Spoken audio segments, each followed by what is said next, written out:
See the star of Bethlehem, my Lord, brilliant in the sun.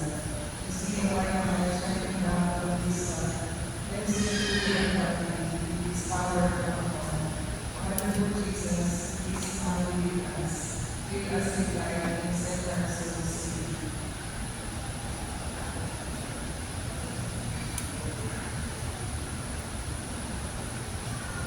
Together we pray, God our Father, hear our prayer, and let the radiance of your love scatter the gloom of our hearts.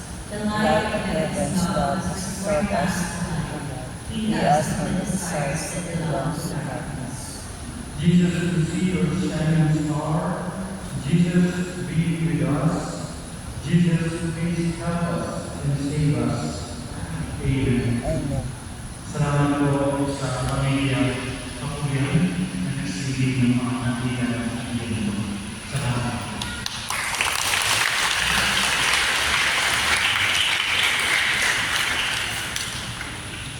At upang tayo ay maraming mga sumunod at pagtigay bang ito palibig tayo sa dali, aminin natin ang ating mga kasalanan